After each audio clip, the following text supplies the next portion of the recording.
This is Daybreak Asia. We're counting down to Asia's major market opens. And Haidi, if the Wall Street session was any guide, we can expect to see some optimism across Asia today. But the question, of course, is how sustainable those moves are. Perhaps a little bit of lack of conviction among some traders right now. Yeah, and the data, Goldilocks for now maybe, right, in terms of the sentiment towards what the Fed will do next. But it's also a very busy end to the week. Some 600 companies reporting their earnings results in Japan as one example. So, Beryl, we've got a lot to get through and a lot of ability to move these markets. Yeah, that's right. And also just recapping some of the bigger movers or earnings that came out yesterday as well. Nissan, for instance, one of the names we're tracking in Tokyo today, posting quite a strong outlook with new vehicle models. Weak yen as well, really playing into that. And we actually have been hearing from Japanese government officials, Suzuki amongst the latest here, saying that wage growth, or they're aiming for wage growth that exceeds inflation. Of course, yesterday was that story of real wage gains that were still in contraction territory for a 24th straight month. And this week it has just been that continued slippage that we've seen in the Japanese yen, now trading above the 155 mark. So it just questions as well, how long, if we did indeed see intervention last week 2 times, which it does appear to be the case, how long that is really going to last in the market. Today, though, you've got the Nikkei 225 coming online to the upside. As we said yesterday, or on Wall Street overnight, it was more signals of positivity coming through. We had weaker than expected initial jobless claims, and that just really backs the case that the Fed can cut rates later this year. Broader gauge there up 0.4%. Let's change on, take a quick look at how Korea is faring so far in the session. And again, more positivity coming through. Korean won as well, looking just a little bit firmer there against the dollar. Haidi. Take a look, Belle, when it comes to the start of the staggered open here in Sydney. We are seeing a bit of an upside. Of course, we had a bit of a give back of the recent gains, that 5-session winning streak, and then retailers dragging this market lower on the Thursday session. But we are seeing a bit of a bounce back there, just about 0.1% higher as we slowly come online here. We had some sort of interesting commentary when it comes to expectations for the RBA and where they go next. And we had heard from an ex-RBA official speaking to Bloomberg, Jonathan Kearns, saying that they will only be cutting rates in late 2025. He says the forecasting ability has taken a hit post-COVID. It's a really interesting read and set of views. You can find that on your Bloomberg. Taking a look at how we're seeing sort of the market reaction, the Aussie dollar at 66.19. We were talking a little bit earlier about, at least in the short term, according to our MLive team, expectations of further gains for the Aussie on the back of the expected continued recovery in China and some of the other factors that could drive this currency a little bit higher, at least over the next couple of months or so. Also watching Brent crude at the moment as well. We've had a big week of geopolitical uncertainty for oil, but ultimately we're seeing crude headed for that weekly gain. There's renewed optimism for rate cuts out of the Fed, that jobs data supporting oil gains as well. So we're looking at like a 3rd straight session of gains for crude, Bell. And very quickly, have a look at how treasuries are trading at the moment. And of course, this is sort of that not too hot and not too cold situation for Fed expectations and the data. We've seen pretty good demand when it comes to the most recent bond auctions. We've seen that market advance more generally across Treasury yields, extending that retreat from the highest levels of the week on Thursday after that 30-year auction. Yeah, it's really that Fed narrative, the expectations we're going to see cuts later this year just building in. And let's get more on that now, bring in our guest here in Hong Kong. Richard Harris is the CEO at Port Shelter Investment Management. And Richard, yeah, we've got the Fed narrative in play, but nothing's really coming until September at the earliest. We've got earnings, okay, and yes, in Japan, 600 reporting today, but in the US, we've kind of got a pretty good flavour so far supporting growth, the growth narrative. What do you think, though, is going to be the next catalyst, and how much conviction is there in the rally that we've seen at this point in time, do you think? Well, there's a lot of conviction, but it seems to me because there's a lot of conviction. You know, the market seems to have this attitude, eat, drink and be merry, for tomorrow we die. You know, it doesn't matter what the news is. Let's carry on going. We've seen, a lot of talk about interest rates falling. They haven't. But the consumer growth has come in, the earnings have come in, and markets like that. But from time to time, we're also getting bits of, maybe, is it bad news that we're having a few more jobless? Doesn't matter. Market's still going up. So I think there's a lot of confidence in the market that it's going to continue. And there are factors behind that, too. You know, the earnings, liquidity is still very strong in the markets. And while people are employed, they're going to continue to spend. What would test it, though? Because, as you said, we do have a few weaker data points coming through in the interpretation, which changes sometimes. But right now, it's bad economic news is good news for the stock market. How long do you see that narrative persisting, do you think? Is it when it shows up in the earnings, for instance, perhaps? Well, I think one of the key things to look at are unemployment figures. So, those job numbers are interesting. We'll have to see, one swallow doesn't make a summer. Let's see how they carry on, because employment is going to be a very key factor. We've had a lot of reasons for employment to cut off. We've got AI coming in. Is that going to cut jobs? We have seen inflation in wages, so people are there, but is that going to impact jobs? And I think those jobs numbers are going to be probably the most important indicator to look at over maybe the next 6 months. Richard, how are you, and are you playing this stage of, what is still a pretty nascent fundamental recovery for China, right, even as we've seen that bull run in Hong Kong? Well, I'm very well, thank you, and so is China. It's looking pretty good. Since we had the lows in something like 24th, 25th of January, the markets have come on quite well. I like to think that the reason I was looking at that was because China cannot stay slow for so long. We had this big sluggish period post-COVID when China really wasn't going to recover. And I think the Chinese authorities are taking the lessons from the rest of the world. You have to stimulate at times like that. I would have liked to have seen a bigger bazooka. We didn't see one, but still there's been, $1 trillion or so put into China's big market. So we are starting to see some recovery. I think probably the biggest hurdle to cross now is the property market, where the authorities really have to start figuring out exactly what they're going to do there. Are they going to bundle up the bad debt? Are they going to put it into a bad debt bank or something? Are they going to try and restructure? How are they going to preserve the orders of apartments that have been half built and half not built? All of these things need to come together. I think the Chinese authorities will get their act together on that, and that will be positive for China and especially positive for Hong Kong. Tactically, what do you like, sort of sector-wise? Are there specific sort of companies and areas that you'd be looking at to benefit in this stage of the recovery? Well, I think, going what I said earlier, the trend is your friend. Momentum is where it's at. So I still think there's a lot of scope in the tech sector. It may not be completely in the Magnificent Seven these days. We've been looking at companies like NVIDIA have come through in the last 6 months, but there are also a whole bunch of other chip companies that are benefiting from this. That's in the global markets. I think in the China markets, once again, I think the tech sector is important. It's the darling sector of our age. Previous ages have had television, they've had shipbuilding, they've had railways. Our age is tech and chips, and I think that's going to continue to be important worldwide.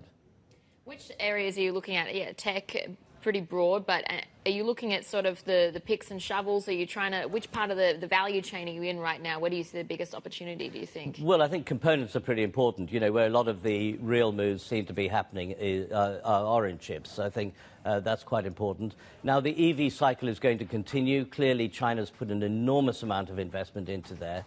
I was in China earlier this week, and it's amazing how quiet it is on the streets. It is incredible, yeah. Everything's really quiet. And I think what people don't realize when you're not there, and let's face it, we're sitting in Hong Kong, so we think we're there, but we're not.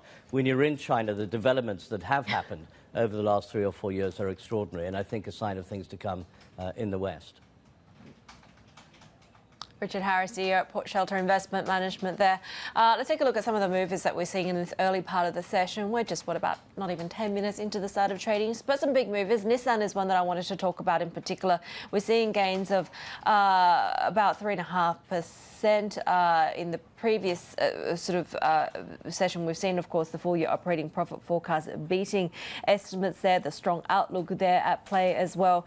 New vehicle models, that weakness in the currency benefiting, even though we have really kind of spoken about the fact that we haven't seen as much of a correlation between the benefits to the automakers and the weakness in the yen. Also watching Sony, quite a bit of downside, about 2.6%. We're hearing, of course, the latest when it comes to the bid versus Blackstone and KKR for the $1.3 billion billion manga app. And in fact, this is a stock that's trading at a 52-week low at those levels that you're seeing on your screen there. The plans for Paramount we've discovered, including a sale of that famous studio lot as well, the historic Paramount Pictures lot in Los Angeles, as part of the plan if it succeeds in buying the parent company. So watching Sony today as well. Nippon Steel is another one that's on our radar, planning to raise $1.6 billion, despite, of course, those overlaid US concerns, pushing ahead with that debt fundraising despite these worries about the planned acquisition of United States Steel Corp that may not actually go ahead.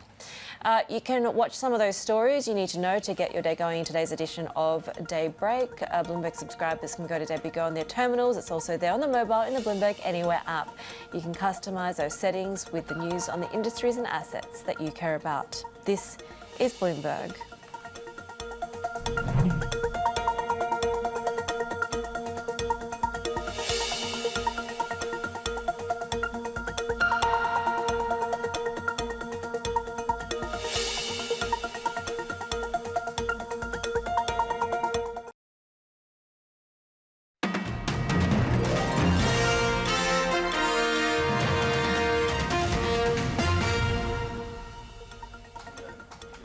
Chinese President Xi Jinping has secured the Hungarian Prime Minister's support for his pushback against US and EU claims of Chinese overcapacity.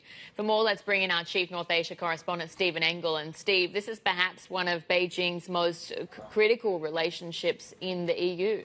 Absolutely, at a time when, of course, some others in the EU have been more vocal with their criticism toward China's trade practices. Of course, there is this investigation into potential state subsidies into the EV sector, and then the threat, obviously, of dumping those products on the European market, which has the legacy automakers in Germany and Italy and elsewhere. So, again, this is an opportunity for Xi Jinping to go to a Beijing-friendly government in Hungary, one that is also, by the way, cash-strapped. Viktor Orban's government is short on funds, but they have been, since about 2019, there's been a flood of Chinese investment into Eastern Europe.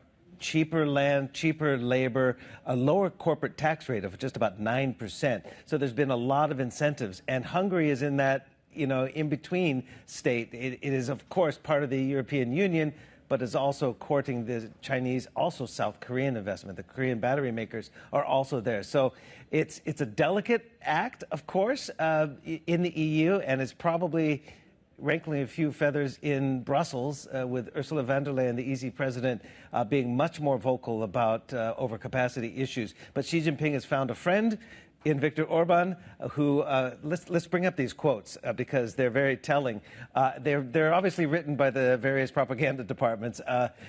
Xi Jinping says, we'll strengthen cooperation in our development strategies, deepening ties in trade, finance, and our economies. He also wrote a op-ed piece in the ruling party's newspaper. He says, on the path of Chinese-style modernization and development, we see Hungary as a traveling companion. Now, let's change the page and hear from Viktor Orban, the Prime Minister of Hungary. Now, this was clearly written by the Chinese state organs because the word unswervingly is not necessarily used anywhere else in the world except within the propaganda departments of Beijing. But this is the Chinese readout of what Viktor Orban told Xi Jinping. Essentially, Hungary does not identify with the rhetoric of so-called overcapacity or de-risking. Hungary's determination to deepen cooperation with China is unswerving and will not be interfered by any force. So that's where they are now. Strategic move by Xi Jinping to go into a very friendly EU member nation to get this investment. So who do you see benefiting when it comes to corporates, to companies here? Well, as I said, since 2019, a lot of the Chinese companies, South Korean companies have moved into Eastern Europe because of that cost factor, the cheaper labor, cheaper land, the access, of course. Hungary is positioned close to southern Germany and the manufacturing of automobiles there, also close to Slovakia. So you're seeing already BYD announcing in December it's going to build its first plant in Europe. And that takes a long time, but it's going to pay dividends, obviously, because then those cars that are made there are not considered to be EU imports. They are domestically built. So that's why Hungary is such a critical player here. But we also had a headline yesterday that NIO is in talks. Great Wall Motor could also be making moves. There could be an announcement today as Xi Jinping wraps up his visit. Huawei is expected to sign some sort of agreement with Hungary's main telecom player that Orban is trying to make into a national champion. So Huawei is making inroads there. CATL, the big battery maker, also building and has facilities there, as have the South Koreans, like Samsung SDI, SK On. They are also have been in the Hungary market. So you can see absolutely the trend is now actual reality. Our Chief North Asia correspondent Stephen Angle there with the latest. And we'll have more on investments and trade relations between China and Europe coming up. Our exclusive conversation with the EU Chamber of Commerce in China. President Jens Eskelund joins us. We're also taking a look, Bill, when it comes to the latest on some of the tech headlines. Yeah, that's right. Bloomberg's learned that Apple plans to push many new AI tools across its devices through data centers using its own chips. Sources say high-end M2 Ultra chips will be deployed in cloud computing servers designed to process the most complicated of AI tasks. Apple is expected to lay out its ambitious AI strategy in June. China's largest chipmaker, SMIC, missed quarterly profit expectations, blaming sluggish macroeconomic conditions. Net income was $72 million on revenue of $1.75 billion. Both came in below analyst estimates as consumer sentiment remained weak. SMIC may still get a boost in revenue, with smartphone chip orders from Huawei expected to double this year. And the ARM CEO is downplaying concerns over an AI spending slowdown that was fueled by his company's lukewarm revenue forecast for the fiscal year. Those numbers, of course, coming out early this week. Rene has told us why he's still confident in the chip designer's long-term growth. We're actually forecasting even higher growth this year, north of 20%. And we also signaled to the markets yesterday that in 25, 26, 27, we see that growth continuing. So we have incredible visibility to our business, and we're very, very confident of this growth rate going forward. I want to focus in on the cell phone play, Rene, because that's been where your bread and butter has been in history. How are we looking from a smartphone perspective? Is the market looking strong to you? We've had many a mixed message coming from China demand, for example. Overall, what we've seen in the smartphone market, particularly for ARM, has been quite a good growth rate in terms of royalties. Our version 9, which is now being used in many of the premium mobile phones, that drives a higher royalty rate for ARM. There's also more complex CPUs that go into that. That's also better for ARM. And going forward, Caroline, one of the things that we're seeing, and it's not just in smartphones, is that as these AI models are moving so fast, the hardware can't keep up with the software. The software innovation is happening so quickly that by the time the hardware is ready to run those models, everyone wishes they had more performance, they had more efficiency. So what does that mean for ARM? It's driving growth in our licensing activity. People are looking to do more and more, design chips faster and faster, and that's all good for us going forward. So I think going forward, you're going to see more and more innovation happening, not only in the smartphones, but across all these edge devices. Rene, what's been keeping up is your valuation. Boy, I mean, do you think there's too much exuberance around AI valuations out there? Are you going to make the most of it by, well, we talked at one point of listing in the UK too? Yeah, you know, I don't think about the valuations as much as I just think about the AI opportunity, which I frankly believe is undercalled in terms of just what it's going to mean relative to society and what it can do for our planet. I think, again, we are in very, very early days in terms of the capabilities of what this can unleash for our society. Incredibly excited to be part of it, but I don't think we're part of a hype cycle at all. I think there's a lot of innovation taking place, and you know, frankly, the innovation that's taking place and the inventions that we're seeing, it's just breathtaking. So no, I don't personally view it as a hype cycle at all. CEO Rene Haase speaking with Bloomberg's Caroline Hyde. Much more to come here on Daybreak Asia. This is Bloomberg.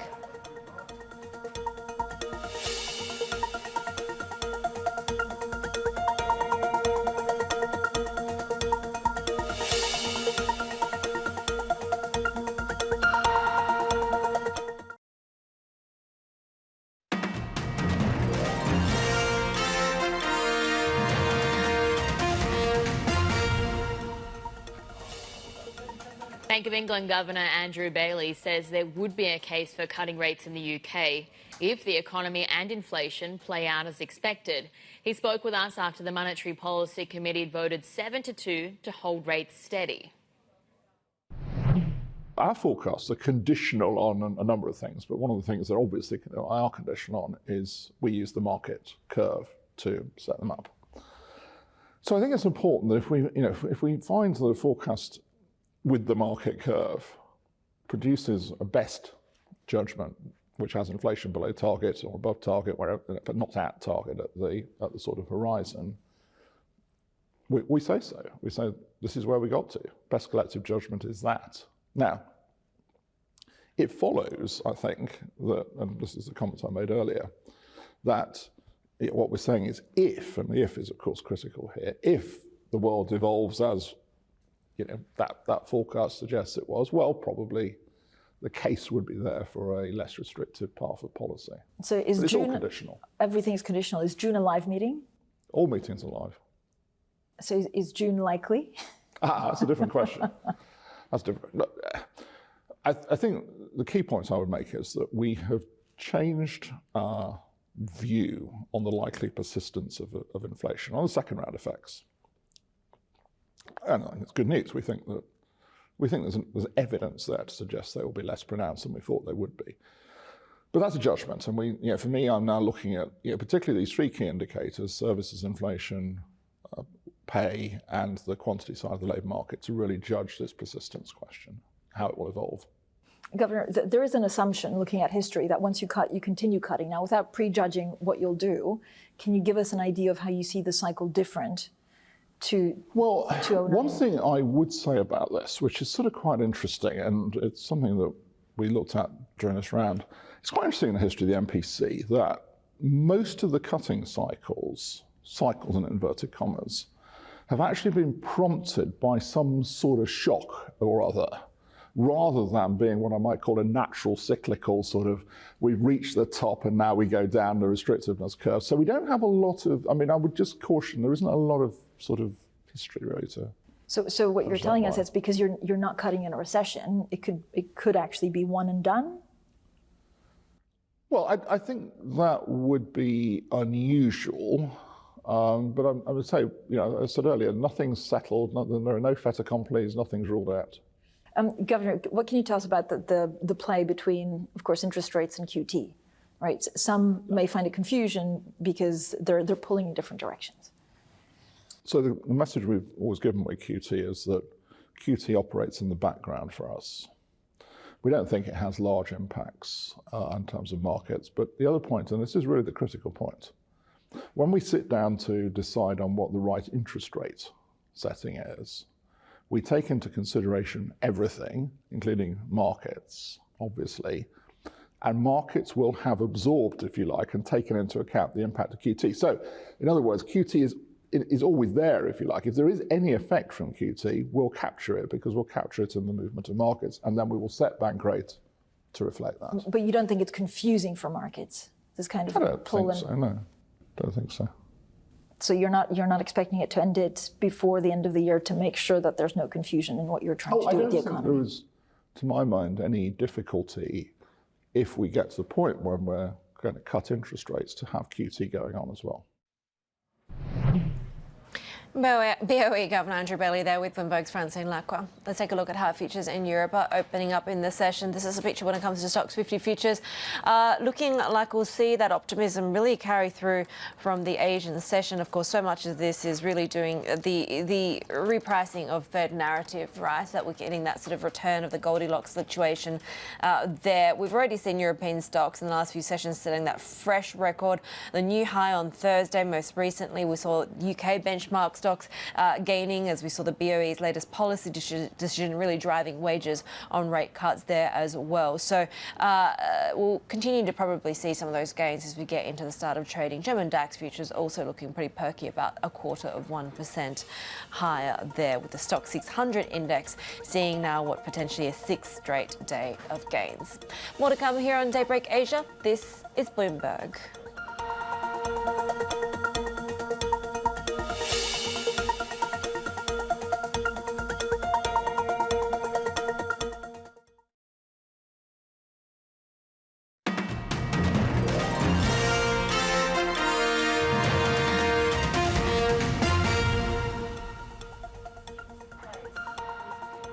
You're watching Daybreak Asia, taking a look at how stocks are performing so far. 30 minutes into the session right now for Japan, Korea, and also Australia. And you're actually seeing quite a bit of upside coming through. It's a little bit unsurprising given the Wall Street session overnight. We had some softer than expected jobless figures that really reinforced the case for the Fed possibly to be able to cut later this year.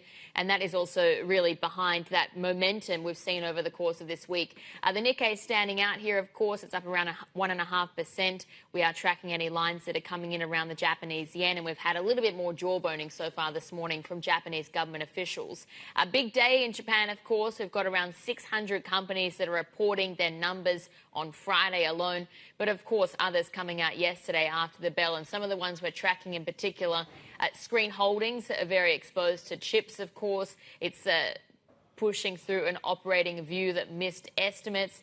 Also in the chip space or AI tech space is Sumco as well. That one there, though, we saw actually its first half operating profit forecast beating estimates. Cebu Holdings, another name that's more in the travel tourism sector as well. That one's slumping after its full-year forecast missed estimates. And then we're also taking a look at Mercari. This is sort of like Japan's answer to eBay, and that company as well rising after its full-year net forecast beat estimates. So some of the earnings that we're tracking, as we said, big day for Japanese companies that are reporting around 600 names we're watching crossing the wire later. What else we're tracking today is just some of the breaking news we have, and one of that relates to UBS right now because we're hearing perhaps a new incentive program could be on the way. What we're hearing is that UBS could be introducing or could look to introduce a reward system for investment bankers who refer clients to the firm's wealth management business. That's what we're hearing from sources. Some bankers would likely be in line for payouts in Asia and Europe when they successfully attract new money to the lender's private banking unit. Again, that's according to our sources, people who are familiar with the matter, but the referral fees could be a first for the Zurich-based lender. Of course, we know that that UBS is really trying to build up this division after the acquisition of Credit Suisse as well, Haidi. Well, the European Union Chamber of Commerce in China has released a new survey this morning suggesting the country is losing its lustre for investors. Just 13% of firms surveyed see China as a top destination for investment. That's the lowest level since records began in 2010. It's down 27% from 2021. Let's talk about the results of the survey, the implications. Jens Eskelund, who's the president of the EU Chamber of Commerce in China, joins us. And Jens, it's always a pleasure to have you with us, and we appreciate your time. These are pretty stark findings. What do you think are the major contributors, and what sort of jumped up most to you from the survey results? Yeah, I was actually a little bit surprised myself. I had expected that we had seen peak pessimism around Q3, Q4. But these results that were actually taking responses that were taking later on indicates to us that sort of a downward trajectory of the business confidence level in China has actually continued in the European business community. One thing that I think that stood out in particular is that by a wide margin today, concerns related to the state of the domestic Chinese community is by far the biggest concern that companies have today. Last year, there were equal concern about the Chinese economy and the global economy, but right now it seems that the weak performance of the Chinese economy, weak demand in particular, is something that weighs heavily on the minds of European companies. And obviously, they're beginning to adapt to this new situation in terms of their setup, their future investments and expansion plans. And some are perhaps also beginning to look elsewhere to see if they can get a better return on their investments. So right now, it's not perceived as being particularly easy times for European companies. And certainly, we do not see anything in the data that we should be sort of on a rebound in China right now. And that is the thing that perhaps occupies us most right now and stands out. Jens, this comes, of course, at a critical time. We've seen Xi Jinping a bit of a victory lap in terms of these carefully chosen destinations for his European tour this time. Of course, we really are also contending with the deep displeasure and concern over the issue of overcapacity of Chinese exports, right? Does that sort of weigh into what we saw in the survey as well, this idea of an unfavourable operating environment and just, harder competition for foreign investors?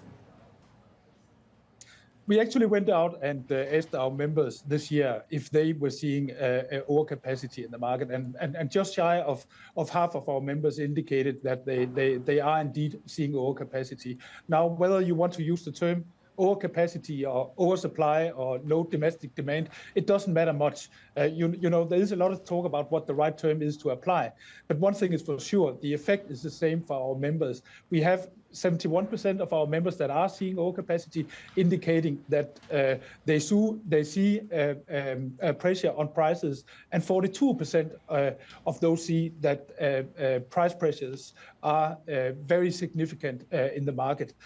And it's beginning to affect profitability now. It's also beginning to affect market shares in China, where 42% of our members told us that they are seeing declining market shares in China. It should be said, however, that at the same time, we actually see 29% of our members taking market share in China. So it's not a uniform race to the bottom as far as European companies are concerned. European companies can still compete, but there's no doubt about it. As it is right now, there's a big pressure on margins. Inventories are decreasing, and there's simply too much product to go around in a great many industries. In particular, within the pharmaceutical, IT and telecom and machinery, we see it.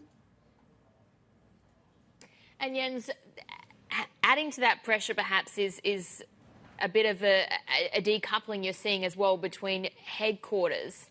Is that right? That is correct. And I think what we see here perhaps is an instance of long COVID, where local subsidiaries perhaps have not managed yet to create that sort of seamless, close connection with head offices that they had before. And simply also the fact that when you look at the number of European executives on the ground in China today, that is actually significantly lower than it was before COVID. And one of the sort of unintended consequences when you have very highly localized local operations is that perhaps you lose a little bit of these linkages to head offices. And what we saw coming through pretty clearly in our survey is that we are actually seeing companies missing out on investments in China because it is seen as being more cumbersome, less seamless to communicate around head office, and creating an understanding with head office that there are still attractive opportunities to be had in China. So there needs to be a focus again on, how do we make it more attractive for foreign executives to also come to China, and you try to sort of rebuild a little bit that position that China had back home at head offices. Yeah, it's interesting because actually one of the more positive findings in the survey was that there's been a notable increase in the number of respondents that are reporting market opening in their industry. And of course, there's been a big push for that. Why do you think then that's not translating into greater investment? I think, first of all, as it is right now, it's about the state of the domestic economy. If you believe that you can find better returns elsewhere, and if you believe that geopolitical tension, trade tension is going to increase, then maybe you're going to hedge your bets a little bit. We have also seen that 3/4 of our members have been out in the wake of the pandemic and in the wake of Russia's aggression against Ukraine to go out and sort of stress test their supply chains. And if you find something you don't like, then of course you go out and you make changes. And a number of our companies have found that maybe they have become too dependent on a single location. But it's important to emphasize, yes, our members do recognize that there have been openings.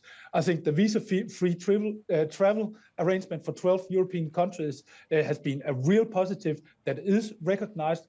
Now, there are 27 countries in the EU, so there's still 15 to go. But we are already anecdotally beginning to see that executives are coming out here in great numbers because of that visa-free travel. Now you can decide that, I want to go to China next week. You couldn't do that before. Maybe you would need to plan 1, 2, 3 months in advance because it was so cumbersome. So we're beginning to see some positives there. But please roll out to all of the European Union, and maybe the European Union should consider if they can make it easier for Chinese to travel to Europe also. That would certainly also help us. Another thing was the individual income taxation exemption that sort of allows certain concessions related to international schools and housing expenses. That has been extended for another 4 years, something that really helps a great number of our members. So we want to see more of these kind of initiatives. So we have seen positives, but it has not really been something that is material enough that it sort of swings the mood. Still, when you look about the regulatory environment, unpredictability, ambiguity in regulations remain the big issue that companies have to contend with. Jens, the other hat you wear, of course, is for Maersk. And it was interesting, we actually heard from your CEO speaking just a few days ago about the opportunities that are becoming available for European investors to move in and buy Chinese factories for pretty decent prices as the Americans move out. Is that a trend that you're seeing? And do you worry that kind of the overall dip in sentiment in investing confidence from European investors will potentially, then mean that some of those opportunities that are structurally becoming available are then missed? Well, the comment that our executive made there is actually something that we see reflected also in the survey results, in the sense that companies that are active in terms of manufacturing for export markets tend to respond more positively than companies that are in China for China, so to speak. I think it's absolutely correct. Also because we have seen actual deflation in China while we have 3 years of high inflation in Europe and United States. So also in that perspective, China has increased on its cost competitiveness. So absolutely, if you are in China and your main markets outside of China, it is still a very significant and very promising market. And my expectation is that China is going to retain its very high share, its historically high share of global exports. It's really the domestic market that is a concern right now. Jens Eskelund there. Thanks so much for your insights this morning. That was the president at the European Union Chamber of Commerce in China, and we'll have more ahead on Daybreak Asia. This is Bloomberg.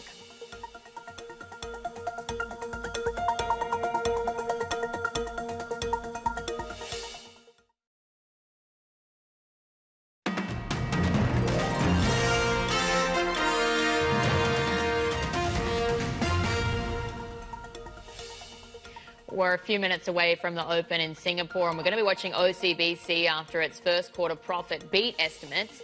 It's also made a 1.4 billion Singapore dollar offer for the remaining stake in wealth manager Great Eastern. Let's get more from our markets reporter, Avril Hong. And Avril, start us off with that offer, because we're already seeing Great Eastern as well pushing through a trading halt. So what's behind the offer? Yeah, I think this is all in line with OCBC's strategy to tap on rising Asian wealth. I mean, it already has hubs in Singapore, in Hong Kong, in Dubai, and this move could go on to help solidify its leadership position in wealth management. I mean, the offer is 1.4 billion Sing dollars, as you say, and this is for the remaining stake of Great Eastern. It is a 37% premium from the last traded price, and the idea is the plan to delist Great Eastern eventually. But this is also, I think, going to help OCBC to keep up with the likes of DBS and UOB, which, as you know, have been working to integrate Citigroup's retail businesses, their units in Asia. And we see, or rather Bloomberg analysts also believe, that OCBC does still have a pretty strong capital position amid all this. I mean, among the three lenders, it's seen as the one with the greatest capital strength. If you take a look at its core Tier 1 buffers, it's the biggest. So all in, this is a move in, I think, the right direction for OCBC. It's seen as earnings accretive for it. Avril, it's been a pretty strong season overall for the big Singaporean foreign lenders. Indeed, and we've gotten a couple of earnings beats already from the likes of DBS and UOB. So OCBC is just, in a sense, joining the club. So the Q1 numbers for the second largest lender in Singapore, that's OCBC, we were expecting somewhere 1.8 billion Sing dollars. It came in at 1.98, so about a 5% jump from the last year's print. And all this is really fueled by the wealth and trading fees. We also saw the lending revenues pretty well supported. There were some concerns coming into this scorecard that we would see the net interest margins narrowing. It came in at 2.27%, so that was a narrowing from the previous quarter, but it's still better than estimates. So all round, it's a pretty good scorecard for the Singapore lender. Our markets reporter April Hong there in Singapore. We do have some breaking news just crossing the Bloomberg when it comes to potential Biden administration tariffs on China. Biden's government is poised to unveil a sweeping decision on Chinese tariffs as soon as next week. It is one that's expected to target these key strategic sectors, have been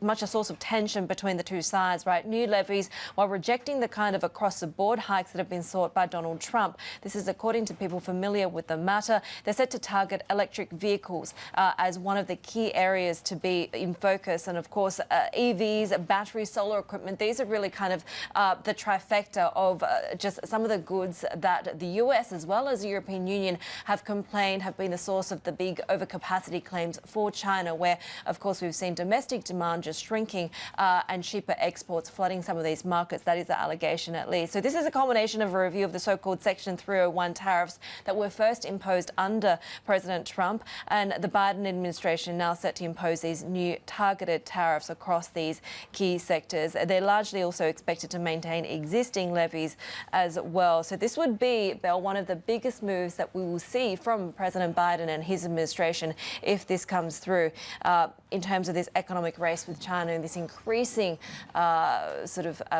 unease and discontent being expressed over the issue of Chinese overcapacity across key sectors.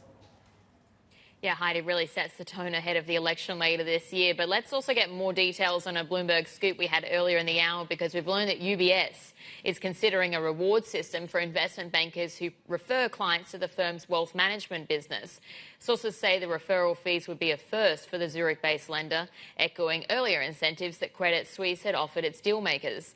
For more on this scoop, let's bring in our senior Asia finance reporter, Ambereen Choudhury. And Ambereen, you're actually one of the reporters that provided details for this scoop. So can you give us an overview of what UBS is considering here? Yes, good morning. So, as you say, UBS, which is Switzerland's largest bank, is mulling this incentive system for just their investment bankers who refer their own clients to the firm's own wealth management unit, according to our sources. And this would possibly apply to bankers or investment bankers just in Asia and Europe, if they're able to attract all this new money to the private banking unit. And they would provide an incentive, basically, that would be, as you said as well earlier, that it's a first or one of a kind for the Zurich-based lender, but it actually mimics what Credit Suisse used to have at one stage. But as far as we know, the exact form of how the rewards or the bonus system would work is still being trashed out. So no decisions yet being made, and it could all fall apart as well. At this stage, it's all in flux. So at this point in time, our reporting showing that this is at this point in time under discussion.